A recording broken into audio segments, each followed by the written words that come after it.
अस्सलाम वालेकुम वीवर्स। हम रीड करने जा रहे हैं उर्दू नावल जुनूनियत का पार्ट 29। निकाह मुबारक हो वो इसके कान में गुनगुनाया था। आपको भी मुबारक हो, अल्लाह पाक जो सफ़र नेक करे। सागर ने मुस्कुराते हुए इसकी पेशानी पर अपने लाभ रख दिए थे। इंशाल्लाह सब कुछ ठीक होगा, परेशान मत हो, अल्लाह हमारे साथ है और जिसके साथ है अल्लाह होता है, इसके साथ सारी कायनात होती है। उसे खुद से लगाते हुए वो एक नई ज़िंदगी की शुरुआत कर चुका था। आज इनका एक नया सफ़र शुरू होने वाला था। वो ये तो जानते थे कि ज़िंदगी के इस सफ़र में सिवाय भागने के और अपनों से दूर जाने के और कुछ भी हासिल ना होगा। लेकिन एक दर्द भरी ज़िंदगी गुजारने से बेहतर ये ज़िंदगी थी जिसमें वो अपने हमसफ़र के हमकदम थी। वादा करता हूँ अफशीन, मैं तुम पर कभी कोई मुसीबत नहीं आने दूँगा। तुम्हारी तरफ उठने वाली हर बुरी नज़र को पहले मेरा सामना करना पड़ेगा। मैं तुम्हारा मुहाफ़िज़ बनकर तुम्हारी हिफाजत करूँगा। वो उसे अपना यकीन दिला रहा था। उसे उसकी हर बात पर अफशीन को दिलो जान से यकीन था। सागर के अचानक घर से गायब होने के साथ ही अफशीन के घर से गायब होने की खबर भी फैल चुकी थी। वो बहुत बार अफशीन का नाम लेकर इन सबको बता चुका था कि वो इससे शादी करना चाहता है, लेकिन वो ऐसा कोई भी कदम उठाएगा वो इन लोगों ने सोचा ही नहीं था। सागर एक लड़की को घर से भगाकर ले गया था और वो भी कोई आम लड़की नहीं बल्कि इनके दुश्मन की बेटी। वो लोग जितना सोच रहे थे इतना ही ज़्यादा परेशान हो रहे थे। अगर वो लोग सागर को पकड़ने में कामयाब हो गए तो वो उसे जान से मार डालेंगे, जबकि इनका अपना भी गुस्से से बुरा हाल था। वो भी यही सोच रहे थे कि अगर सागर ने ही ये हरकत की हुई तो उसका वही हाल होगा जो इस गांव के बाकी लोगों का होता आया है। ये सज़ाएं उन्होंने ही बनाई थी और ये कानून इन पर भी लागू होते थे। लेकिन अगर वाकई अफशीन सागर के साथ घर से भागी है तो इसका अंजाम क्या होगा? क्या ये गांव के लोग उसे जीने देंगे? नहीं, उसके साथ वही होगा जो आज तक होता आया है और जो अफशीन का बाप करता करता है, यानी कि उसे सरेआम कारी कर दिया जाएगा और इनका कत्ल हो जाएगा। सागर को ढूंढो, उसे कैसे भी घर वापस लेकर आओ और इस लड़की को वहीं दफा करो जहां वो है। हमें हर कीमत पर यह बात साबित करनी होगी कि वो लड़की हमारे सागर के साथ नहीं भागी।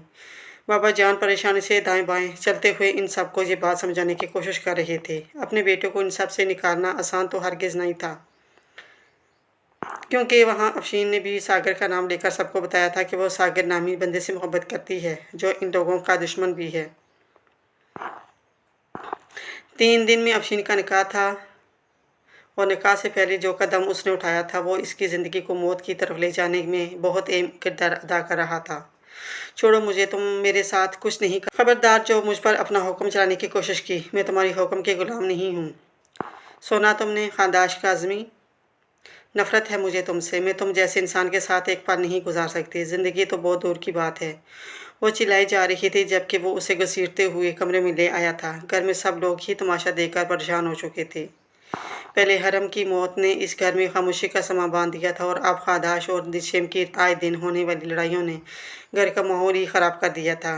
पहले अपनी ही बेटी की मौत को लेकर ताई अम्मी का इतना ठंडा और सर्द अंदाज जैसे उन्हें अपनी बेटी की मौत से कोई लेना देना ही ना हो, और फिर भी दिशेम का ज़रूरत से ज़्यादा एहतजाज इन सब को हैरानगियों की गहराइयों में पहुंचा चुका था। दिशेम हरम के बहुत क्लोज थी। वो एक दूसरे को सगी बहनों की तरह चाहती थी। सामिया और दीदम ने तो डर के मारे आवाज़ ही ना उठाई थी, जबकि दिशेम ने इंतहा कर दी थी। दादा जान से सवाल पूछने का हक कोई भी अपने पास नहीं रखता था। सबकी तरफ से खामोशी थी। जब माँ बाप ने ही इस किस्से को ख़त्म कर दिया था तो ताया चाचा बीच में बोलकर कौन सा तीर मार लेते। अगर माँ बाप को ही बेटी की मौत से कोई फ़र्क नहीं पड़ रहा था तो फिर वो क्या कर सकते थे। इसीलिए हरम की मौत के बाद घर में एक खामोशी छा गई थी, जैसे आजकल दिशेम की चीखों पुकार तोड़ रही थी। वो उसे घसीटते हुए कमरे में लाया और बेड पर फेंकने वाले अंदाज में धक्का दिया। साथ ही दरवाज़ा भी बंद कर दिया था कि आवाज़ बाहर ना जाए। फिर तेज़ी से इसके पास आते हुए इसके चेहरे को अपने हाथों में दबोचते हुए उसे अपने बेहद करीब कर लिया था। अब बताओ क्या चाहिए तुम्हें? मुझसे तलाक लोगी? हाँ, तलाक लेकर कहाँ जाओगी? कोई ठिकाना है? तुम्हारा क्या कोई ठिकाना होगा? तुम्हारे तो माँ बाप का ठिकाना नहीं है। सब लोग मेरे घर में रह रहे हैं। किसकी शय पर इतना उछल रही हो दिशेम काज़मी, शाहदाश काज़मी? तुम्हारा बाप निकाह पर हक मेहर में 2 करोड़ की रकम लिखवाकर तुमसे तलाक लेने का हक छीन चुका है। निकाहनामे पर तुम्हें किसी तरह का हक तलाक लेने का कोई हक हाजिर नहीं है। तुम कभी भी मुझसे तलाक नहीं ले सकती जब तक मैं तुम्हें खुद अपनी मर्ज़ी से ना छोड़ना चाहूँ। दुनिया का कोई कानून, कोई अदालत तुम्हें मुझसे दूर नहीं कर सकती। तुम आज भी मेरे नाम से जानी जा रही हो और क़यामत के दिन तक मेरे नाम से जानी जाओगी। तुम पर तो क्या, तुम्हारी एक-एक साँस पर मेरा हक है। ख़ादाश काज़मी हूँ दिलशेम जानम। मैंने ज़िंदगी के किसी मोड़ पर कोई गलती नहीं की, तो तुम्हें क्या लगता है मैं तुमसे निकाह के वक़्त तुम जैसी जज़्बाती और बेवकूफ़ लड़की को ऐसा कोई हक दूँगा जिससे तुम मेरी ज़िंदगी बर्बाद कर सको? तो ये गलतफ़हमी है तुम्हारी, इसीलिए अब मुँह बंद करके आराम से इस कमरे में बैठी रहो, वरना मैं अगर शोर वाले हक जताने पर आ गया तो सुबह सबसे मुँह छिपाती फिरोगी। इसीलिए अब बेहतर है कि तुम वो काम करो जो बीवियाँ करती हैं। क्या कह रहे थे दादा जान की खिदमत करो मेरी दिलजोई का सामान करो, चीखना चिल्लाना बंद करके अपनी ज़िंदगी की तरफ देखो। लेकिन नहीं, तुम्हें तो अपनी नामुकम्मल वकालत जाननी है। वो अब आ बढ़कर बोला, तो इसके नामुकम्मल लफ्ज़ पर वो उसे देखकर रहेगी। मैं किसी चीज़ को नहीं मानती, मैं तुम पर केस करूँगी। I love you Dilshem. वो पता नहीं क्या क्या बोलने वाली थी जब इसकी आवाज़ आई। बहुत मोहब्बत करता हूँ मैं तुमसे, आज से नहीं हमेशा से। ज़िंदगी के एक एक पल में मैंने चाहा है तुम्हें, और तुम्हारी हर बात हर चीज़ अजीज़ है मुझे। इतनी मोहब्बत मैंने किसी से नहीं की जितनी तुमसे की है दिलशेम। तुम मुझे तकलीफ़ देती हो जब तलाक के लिए कहती हो, जब दूर जाने की बात करती हो। दिलशेम मुझे तकलीफ़ मत दो, मैं बहुत प्यार करता हूँ तुमसे। वो थक हार कर इसके सामने अपने जज्बात बयान कर गया। झूठ, वो एक लफ्ज़ में इसके जज्बात को बेमोल कर गई थी। इस एक लफ्ज़ पर वो उसे देखकर रह गया। वो इतना बेयकीन था इसके लिए। मैं सच बोल रहा हूँ दिलशेम। उसे लगा जैसे वो किसी गहरी खाई से बोल रहा हो। आप मुझे हर तरीके से बेबस कर ही चुके हैं ख़ादाश काज़मी, तो ये ड्रामे करने की ज़रूरत नहीं है। आप जब चाहें अपनी फ़तह का झंडा मेरे जिस्म व जान पर लगा के अपनी आँखों तक तस्कीन पहुँचा सकते हैं। लेकिन खुदा के लिए मेरे सामने ये झूठी मोहब्बत का ड्रामा मत कीजिएगा। मोहब्बत बहुत पाक लफ्ज़ है, उसे अपने मुफाद के लिए इस्तेमाल न करें। आपके असल से वाकिफ़ हूँ मैं। वो एक बार फिर से इसकी मोहब्बत को जुटलाती नफ़रत से बोली थी, और बस यहीं तक बर्दाश्त थी ख़ादाश काज़मी की। वो अपनी मोहब्बत को इस लड़की के सामने बेमोल करने की हिम्मत नहीं कर रखता था। वो उठकर कमरे से निकल गया था। ले हरम मैडम, सारा काम हो गया है, और कोई आर्डर है तो बताएं, हम वो भी करने की पूरी कोशिश करेंगे। श्याम ने उसे देखते हुए मुस्कुराकर कहा, जो सारा काम होने के बाद काफ़ी खुश नज़र आ रही थी। नहीं, आज के लिए इतना काफ़ी है, अगर और काम हुआ तो मैं आपको बता दूँगी। सर शोहर आपको फ़ोन कर लेंगे। आज तो सचमुच आपने हमारा इतना सारा काम कर दिया। उसने इसका शुक्रिया अदा करते हुए कहा, एक छोटा-मोटा मासूम सा थैंक यू मुझे भी बोल दो, मैंने भी अपनी कमर तोड़ी है जान। इसकी सारी तवज्जो श्याम की तरफ इससे बर्दाश्त न हुई थी। इसका दिल चाहा कि वो श्याम को ही गायब कर दे, जो कब से सिर्फ उसे ही अहमियत दे रही थी। आपको थैंक यू बोलूं? आप तो घर के आदमी हैं। मेरा अकेले का घर खूबसूरत थोड़ी हुआ है, आपका भी तो हुआ है। आपको तो मुझे थैंक यू बोलना चाहिए जिसने इतना दिमाग लड़ाया है ना श्याम सर। वो उसे थैंक यू बोलने का कोई इरादा नहीं रखती थी, इसीलिए मुँह बनाकर बोली, तो मैं इसको थैंक यू बोलना चाहिए ये शाम। हमने तो सिर्फ ये सामान उठाकर इधर-उधर किया है, दिमाग तो इसी का था ना। और वैसे भी जिस्मानी थकन से कहीं ज़्यादा होती है दिमाग की थकन। वो यकीनन इस तुमसे ज़्यादा थक चुकी होगी। श्याम ने इसकी हालत का मज़ा लेते हुए कहा, श्याम सर आपकी बर्थडे कब है? उसने इसकी तरफ देखते हुए पूछा। गुड़िया, मेरी बर्थडे तो बहुत दूर है, जून में। वो उसे देखते हुए बोला। और श्योर सर आपकी? इसने बार बार यशाम सर कहने पर टोका तो इसने खुद ही इसका नाम बना लिया था, जिस पर वो उसे सिर्फ घूर ही सका था। मेरी ज़्यादा दूर नहीं है, लेकिन तुम क्यों पूछ रही हो? क्या मुझे कोई गिफ्ट देना है? वो मुस्कुराते हुए इसके नन्हे से दिमाग के अंदर की बात जानने की खातिर बोला। नहीं नहीं, मुझे कोई गिफ्ट नहीं देना, और ना ही मुझसे ऐसी कोई उम्मीद रखिएगा। मैं तो बच्ची हूँ। वीरू कहते हैं बच्चे गिफ्ट नहीं लेते हैं वो, और वैसे भी बच्चों से गिफ्ट नहीं लेने चाहिए। मैं तो ट्रीट लेने के लिए कह रही हूँ। आप कब तक मुझे ट्रीट देंगे अपनी बर्थडे की? इसने तफसील से बताया तो श्याम का क्या क्या बुलंद हुआ। क्या चाहिए तुम्हें ट्रीट में? वो मुस्कुराते हुए पूछने लगा। अब वो उसे कुछ दिलाने के लिए उसे अपने बर्थडे का वेट नहीं करवा सकता था। मुझे वो सब कुछ जो पार्टी में होता है, एक आधा चॉकलेट केक मिल जाए, 2 से 3 आइसक्रीम, और बस यही कुछ। इसने अपनी फरमाइश नोट करवाई थी। कहीं बाहर डिनर न करें? इसने श्याम की तरफ देखते हुए कहा। नहीं, बिल्कुल नहीं, मैं घर जा रहा हूँ, ऑलरेडी बहुत लेट हूँ। सिर्फ़ हरम के पेपर्स से देने आया था, तुम हरम को ले जाओ। श्याम ने इसकी तरफ देखते हुए कहा, जबकि इसके अंदाज़ पर वो मुस्कुरा दिया था। वो चाहता था कि वो दोनों एक-दूसरे के साथ वक़्त गुज़ारें। मैं कपड़े चेंज करके आऊँ? वो भी हरम की आवाज़ सुनाई दी। यशाम ने उसे जाने का इशारा किया तो वो फ़ौरन ही कमरे की तरफ चली गई थी। कितनी मासूम है ना ये?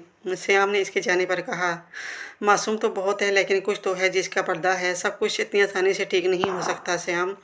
कोई तो राज़ है। मैं ये नहीं कहता कि वो बहुत चालाक है या कोई प्लानिंग करके यहाँ आई है, लेकिन कुछ तो है जो वो छुपा रही है और मैं वो जानना चाहता हूँ। वो उसे देखते हुए कहने लगा तो श्याम का दिल चाहा कि वो उसे इस दिन के बारे में सारी बात बता दे जब हरम ने श्याम के मोबाइल पर अपनी दादाजान को फ़ोन किया था। इसके मोबाइल पर रिकॉर्डर लगा था जिसमें वो सारी बातें रिकॉर्ड थी। लेकिन नहीं, वो अपने दोस्त का घर बसते हुए देखना चाहता था, वो इसकी ज़िंदगी में खुशियाँ देखना चाहता था। उसे दुःख देने के बारे में तो वो सोच भी नहीं सकता था, इसीलिए खामोशी से उठ गया। मुझे तो कोई पर्दा नहीं लगता, ऐसा लगता है जैसे हरम यहाँ आकर खुश है। तुम्हें अभी शौहर के रूप में ना सही, लेकिन एक दोस्त के रूप में कबूल कर चुकी है।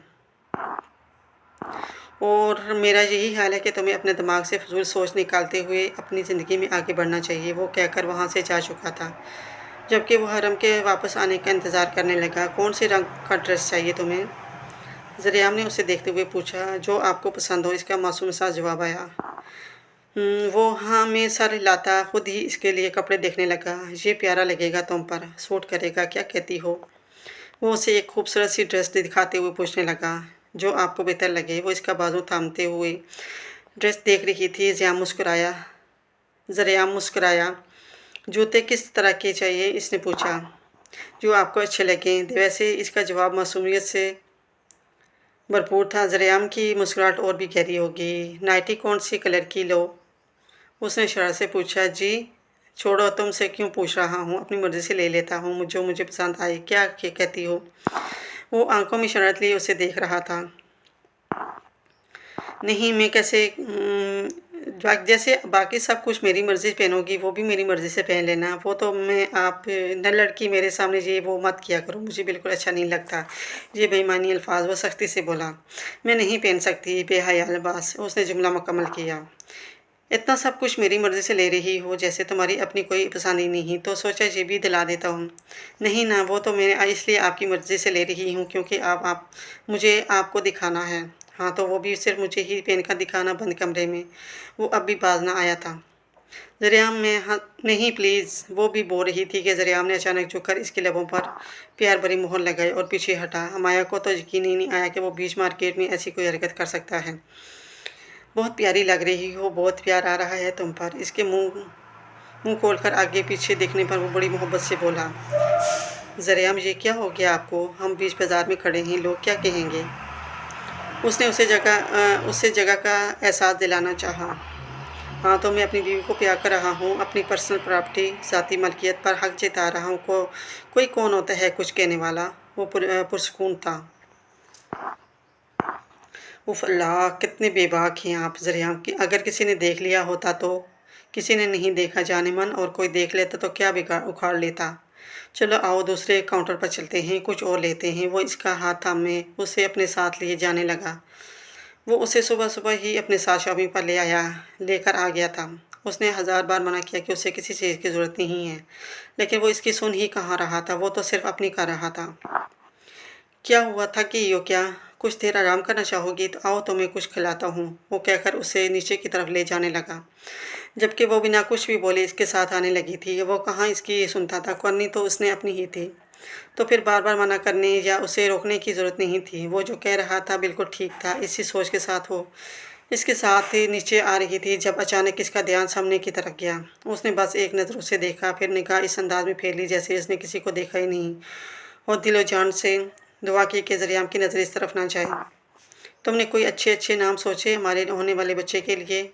वैसे हमारा सोचने का कोई फ़ायदा ही नहीं, क्योंकि दादाजान अभी तो कुछ भी नहीं बोल रही, लेकिन जब बेबी दुनिया में आएगा ना, तब देखना वो तो हमें हाथ भी नहीं लगाने देंगे। बच्चों से बहुत प्यार करते हैं दादाजान। वो मज़े से इससे बातें कर रहा था, जबकि माया बार-बार चोर नज़रों से दाखिली एरिया की तरफ देख रही थी, जहाँ से वो बाहर जा रहा था। अब हम सीधे घर चलेंगे ना? वो उसे देखकर पूछने लगी। इतनी जल्दी क्या है घर जाने की? आज घर से निकल आए हैं तो थोड़ी देर एंजॉय कर लेते हैं एक दूसरे के साथ। अभी तो हम समुद्र पर चलेंगे, थोड़ी देर लहरों के साथ छेड़छाड़ करेंगे। बल्कि ये काम तुम करना, मैं तुम्हारे साथ छेड़छाड़ करूँगा। जी नहीं, मुझे कोई शौक़ नहीं है लहरों के साथ छेड़छाड़ करने का। और आप? अच्छा, लहरों के साथ नहीं, मेरे साथ कर लेना। वो इसकी बात काटते हुए ऑफ़र देने लगा। बहुत बेशर्मी वाली बातें करते हैं आप ज़रियाम, वो उसे घूर कर बोली। लेकिन जान, मैंने कौन-सी बेशर्मी वाली बात की है? ज़रा एक्सप्लेन करो। मैं तो लहरों की बात कर रहा हूँ। वो बिल्कुल मासूम बना। ये मतलब तुमने क्या सोचा? कहीं तुमने ये तो नहीं सोचा कि मैं वहाँ समुद्र पर तुम्हें किस अच्छी छी छी माया, तुम्हारी सोच भी ना, गंदी लड़की। वो शरारत से भरपूर अंदाज़ अपनाए हुए था। वैसे अगर तुम्हें किस चाहिए तो आई एम रेडी, लेकिन यहाँ होटल में इतने लोगों के बीच अच्छा थोड़ी लगेगा। वो मासूम बना। अच्छा, तो जब थोड़ी देर पहले वहाँ मार्केट में आप मुझे ओके, ओके बाबा, ठीक है, मैं किस करूँगा तुम्हें समुंदर पर। इट्स ओके, इतना हाइपर होने वाली कौन-सी बात है इसमें? वो इसकी बात काटते हुए बोला तो माया को ढेर सारी शर्मिंदगी ने आन लिया। वो उसे बातों में फँसा चुका था। आप बहुत बुरे हैं ज़रियाम। वो बस इतना ही कह सकी, जबकि उसे इतना शर्माते देख वो खुलकर हँसा। दादा जान टिकट बुक करवा चुके हैं हमारी। कल शाम को निकलना है। सारा सामान पैक कर लेना। वो कमरे में दाखिल होते हुए बोला। मुझे कहीं नहीं जाना, मैं पहले भी बता चुकी हूँ, बदतमीज़ी से गोया हुई। तुमसे किसने नहीं पूछा? तुमसे किसी ने नहीं पूछा और ना ही तुमसे कोई पूछेगा। अगर कल शाम तक तैयार नहीं हुई तो मैं ज़बरदस्ती ले जाऊँगा। और ये तो तुम जानती हो कि मैं कुछ भी कर सकता हूँ तुम्हारे मामले में। अब मुझे तुम्हारी भी इजाज़त की ज़रूरत नहीं। ज़बरदस्ती करेंगे आप मेरे साथ? वो इसके सामने आकर पूछने लगी। अंदाज़ में वाज़ह बदतमीज़ी का आंसर शामिल था। तुम्हारी नज़रों में ज़बरदस्ती क्या है दिलशेम? मैं नहीं जानता। मेरी नज़रों में ये मेरा हक़ है और तुम मेरे किसी हक़ से पीछे हटने का कोई हक़ नहीं रखती।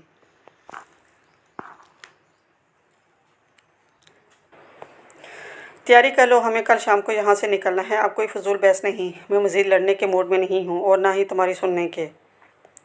आगे बढ़ो, जो हुआ सब भूल जाओ। ये इसी तरह से लिखा था। अब अपनी ज़िंदगी के बारे में सोचो। बहुत लंबी ज़िंदगी पड़ी है एक दूसरे के साथ जीने की। जिएंगे, लड़ेंगे, मरेंगे, लेकिन जो भी करेंगे एक साथ करेंगे। तुम्हारी तलाक लेने वाली ख्वाहिश तो मैं कभी भी पूरी नहीं होने दूँगा। ये ज़िंदगी तुम्हें मेरे साथ ही बर्बाद करनी पड़ेगी, अपनी मर्ज़ी से या फिर बकौल तुम्हारे। मैं ज़बरदस्ती करूँगा, लेकिन हम रहेंगे साथ हमेशा, हर कदम पर। मैं हर वो राह बंद कर दूँगा जो तुम्हें मुझसे दूर ले जाए। बेहतर है कि पुरानी सारी बातें भूलकर अपनी नई ज़िंदगी के बारे में सोचो। मैं यकीन से कह सकता हूँ कि तुम मेरे साथ बहुत खुश रहोगी। मैं कभी तुम पर कोई मुसीबत नहीं आने दूँगा। तुम्हारे चेहरे की मुस्कुराहट के लिए हर हद पार कर जाऊँगा। मुझे यकीन है हम दोनों एक दूसरे के साथ एक खूबसूरत ज़िंदगी गुजार सकते हैं। फ़िज़ूल बहस तकरार में पड़ने का कोई फ़ायदा नहीं है। मैं तुमसे वादा करता हूँ तुम्हारा हर ख्वाब पूरा करूँगा। तुम्हें वकील बनना है, अपनी पढ़ाई मुकम्मल करनी है, मैं तुम्हारा साथ दूँगा। वैसे वकील बनने के बाद तुम अपना ये केस खुद लड़ पाओगी। है ना ग्रेट आइडिया? कितना अच्छा शोर मिला है तुम्हें, जो खुद तुम्हें जीतने के तरीके बता रहा है। वो मुस्कुराते हुए बोला। आप कभी कामयाब नहीं होंगे खादाश काज़मी इसमें। अगर आपने मेरे साथ किसी भी तरह की ज़ोर ज़बरदस्ती करने की कोशिश की, अच्छा नहीं होगा। अगर आपने अपनी झूठी मोहब्बत का जाल बिछाकर मुझे फंसाने की कोशिश की तो याद रखिएगा, मैं आप पर आपकी ज़िंदगी की हर सांस तंग कर दूँगी। मुझे आपसे डर नहीं लगता और ना ही मैं बाकियों की तरह आपकी जी अजूरी करूँगी। आपकी कोई भी ख्वाहिश मेरे वजूद से पूरी नहीं होगी, याद रखिएगा। मेरे साथ आपको ज़िंदगी की कोई खुशी नहीं मिलेगी। मेरे साथ सिर्फ अपनी ज़िंदगी बर्बाद करेंगे आप और कुछ नहीं। वो बोल ही रही थी जब खादाश ने अचानक इसके बालों को थमते हुए उसे अपने करीब किया और इसके नाज़ुक के गुलज़ार लबों पर अपने ओंठ रख दिए। इंतहाई मोहब्बत से वो इसके लबों से अपना तशना लबों की तनश्की मिटाने लगा, लेकिन दिशेम की मज़म्मत ने इसकी गिरफ्त सख्त कर दी थी।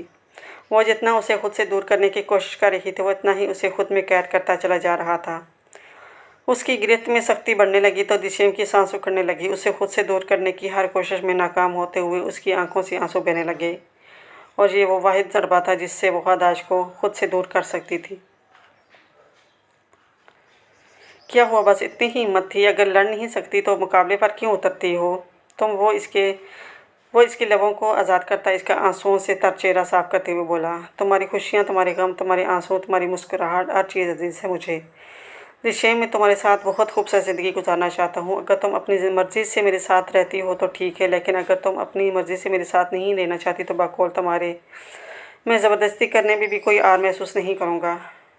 मुझे बस तुम्हारा साथ चाहिए।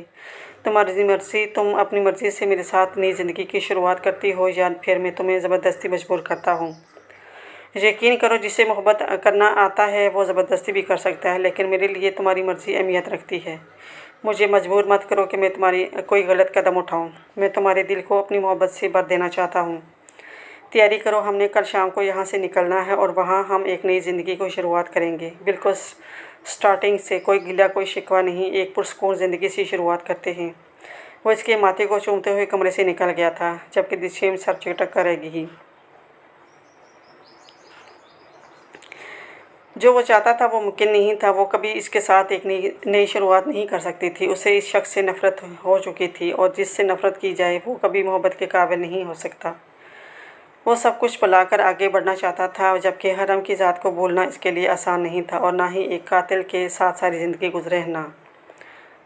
रात तकरीबन 1 बजे का वक्त था। उसे नींद नहीं आ रही थी, इसीलिए वो कोई किताब पढ़ रही थी जब उसे ऐसा महसूस हुआ जैसे बालकनी की तरफ किसी का साया हो। कौन है वहाँ? उसने जल्दी से बाहर की तरफ कदम बढ़ाए थे। कोई तो था, उसने इस किसी का साया देखा था। मैं पूछती हूँ कौन है वहाँ? वो बालकनी का दरवाज़ा खोल कर देखने लगी। फिर खुद बाहर जाने की गलती करने के बजाय उसने किसी को बुलाने के लिए कमरे से बाहर जाना चाहा, जब अचानक ही किसी ने उसे पीछे से अपने साय में कैद करते हुए इसके लबों पर अपना हाथ मजबूती से जमा लिया। वो बुरी तरह से मचलने लगी थी। कोई न सिर्फ उसके कमरे में आया था, बल्कि इसके लबों पर हाथ रखकर उसे खामोश होने का इशारा कर रहा था। क्या वो कोई चोर था? वो सोचने लगी जब वो खुद ही इसके सामने आ गया। अचानक अपने सामने उसे देखकर वो कितनी ही देर कुछ बोल ही नहीं पाई, जबकि उसे खामोश देखकर वो इसके लबों से अपना हाथ हटाकर मुस्कुराते हुए उसे देख रहा था। सरप्राइज़! वो सामने खड़ा होता बोला तो रिदम के चेहरे पर मुस्कुराहट के साथ साथ हैरानगी भी आ गई। तुम यहाँ क्या कर रहे हो? तुम मेरे कमरे में कैसे आए? इस तरफ कोई रास्ता है क्या? वो एक ही सांस में कई सवाल पूछ चुकी थी। मैं यहाँ तुमसे मिलने के लिए आया हूँ। मैं तुम्हारे कमरे में यहाँ इस तरह से चढ़कर आया हूँ। और हाँ ना, बिल्कुल यहाँ पर रास्ता है, बंदरों की तरह ऊपर चढ़ाऊँ और अगर पाँव फिसल जाए तो हड्डियाँ तड़वाओ फ्री में। कितनी स्टूपिड हो तुम! इतने दिनों से इस घर में रह रही हो, इतना नहीं पता कि जहाँ पर कोई रास्ता नहीं है। बहुत मुश्किल से आया हूँ मैं अपनी जान पर खेल कर तुमसे मिलने के लिए, और तुम मुझसे फजूल किस्म के सवाल पूछ रही हो। बंदा कोई चाय पानी काफ़ी का पूछता है। और वो पुरसकून इसके बेड पर दराज होते हुए बोला, मैं चोरों को इस तरह की कोई ऑफ़र नहीं करती। सच सच बताओ, तुम यहाँ इस हवेली में चोरी करने आए थे ना? वैसे शक्ल से तो शरीफ ख़ानदान के लगते हो। अस्तगफुरुल्लाह, मैं शरीफों के ख़ानदान से नहीं हूँ। वो इसकी बात काटते हुए बोला, हाँ पता चल गया मुझे। अगर शरीफों के ख़ानदान के होते तो दरवाजे से आते, आधी रात को चोरों की तरह थोड़ी ना आते। मैं इन शरीफों के नहीं, उन लंदन वाले शरीफों की बात कर रहा हूँ, इसने हाथ के इशारे से कहा था। तुम चाहे इनकी बात कर रहे हो, चाहे उनकी बात करो, लेकिन शरीफ कहीं से नहीं लगते। अपनी बात पर डटी रही। क्या बकवास कर रही हो तुम? एक तो मैं आधी रात को तुमसे मिलने के लिए यहाँ आया हूँ और तुम आगे से मुझे पता नहीं किस से मिला रही हो। किसने कहा था मेरी ज़ात पर इतना बड़ा एहसान अजीम करने का? और तुम्हें मेरे घर के बारे में कैसे पता चला? तुम यहाँ तक आए कहाँ से? यार, एक तो तुम सवाल बहुत पूछती हो। तुम्हारे सारे सवालों का बस एक जवाब है, जिन्हें तुम प्यार से नाना जी कहती हो ना। मैं उन्हें दादाजी कहता हूँ। उसने आंख दबाकर कहा तो रिदम का मुंह खुल गया। और मुझे ये सब कुछ बहुत पहले से पता था, तब से जब हम कलाम में मिले थे। और अब मज़ीद कोई बात नहीं। मैं इस बारे में कोई बात नहीं करना चाहता। मैं तुमसे मिलने आया हूँ। तुम मुझसे बात करो, मैं तुम्हारा कज़न होता हूँ। अगर तुम चाहो तो मुझे इज़्ज़त नहीं दे